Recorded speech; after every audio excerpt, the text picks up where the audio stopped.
இதில் ஒன்று பெரிய விஷயம் எனக்கு கர்த்தர் இந்த வருஷத்தில் பெரிய விஷயமா எல்லா நாளும் ஒவ்வொரு நாளும் ஒவ்வொரு மாதம் எங்களை பெரிய விஷயமா நடத்துகிறாரு. ஆனால் இந்த வாட்டி என் பொண்ணுக்கு ஒரு அற்புதம் செய்ய என் வாழ்க்கையில் எல்லா நாளும் அற்புதம் செய்கிறாரு. ஆனால் என் பொண்ணுக்கு விசுவாசத்தினால ஒரு அற்புதம் செஞ்சார். இவள் மேக்ஸில் ரொம்ப வீக்கு. இவள் மாதம் மாதம் இவளுக்கு வாய்ப்புன்னு வரும். மாதம் மாதம் ரொம்ப கஷ்டப்படுவா. 4 நாள் 5 நாள் லீவ் போட்டு போவா. ரொம்ப கஷ்டப்படுவா. ஆனால் மேக்ஸ் எக்ஸாம் எழுதிட்டு வரும்போது கண்ணீரோடு அழுதுருக்காங்க அம்மா கையில். அப்பா அம்மா என்னால் 17 மார்க் கூட எடுக்க முடியாதும்மா, ரொம்ப எழுதிட்டு வரணுமா ரொம்ப. நான் சொன்னேன், இவன் ஞானஸ்நானம் எடுத்துல இவக்கிட்ட இருக்கிற ஒரே ஒரு பிள்ளைன்னு கர்த்தரை என்ன மாதிரியே பிடிச்சிக்கினான்.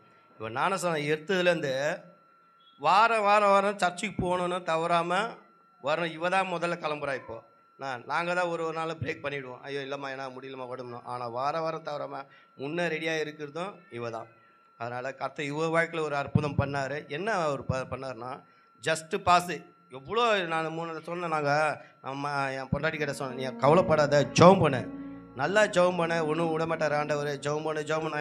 என் வீட்டுக்கு சொல்கிற ஒரே வார்த்தை தான், ஜெபம் பண்ணு. உங்கள் அப்பாவை நம்பாத, என்னை நம்பாத, நான்லாம் ஒன்றுமே இல்லை, நீங்கள் ஜெபம் பண்ணுங்க ஜெபம் பண்ணுங்க ஜெபம் பண்ணுங்க சொல்லி டெய்லியும் அறிக்கை எழுத சொல்லிட்டு தான் போவேன். என்னை நம்பாதீங்க. என் பெரிய பொண்ணு எங்கள் அப்பா இருக்கார், என் பசங்களும் எங்கள் அப்பா இருக்கார், நான் கிடையாது, இவனுக்கு ஏசப்பா தான் அப்படி நான் சொல்லிட்டு போவேன்.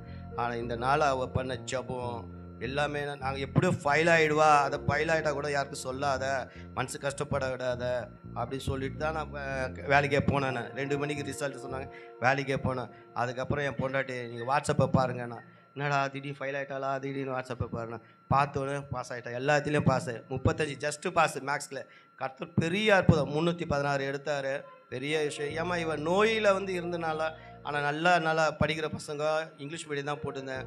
கொரோனா டைமில் இவளை நார்மல் ஸ்கூலில் போட்டனால இப்போ திருவக்காடு ஸ்கூலில் இது அவங்களுக்கு கோச்சிங் சரியில்லை. நல்லா படிக்கிற பசங்களாம் ரொம்ப டவுன் ஆச்சு. ஆனால் கர்த்தர் இந்த வேலையில் இவளை பெரிய சாட்சியாக நிறுத்தினார். இவள் கர்த்தரை இன்னும் தேடணும். நல்லா ஜெபிக்கிறா, நல்லா சாந்தத்தில் ஜெபிக்கிறா, மத்தியானத்தையும் ஜெபிக்கிறா. என்னோட இது அப்படியே பிடிச்சினா கர்த்தர் இவ்வளோ மேல்மேலும் ஆச்சரியத்துக்கும் நீங்களும் ஜெபிச்சிருப்பீங்க. அதுக்காக நன்றி செலுத்துக்கிறேன்.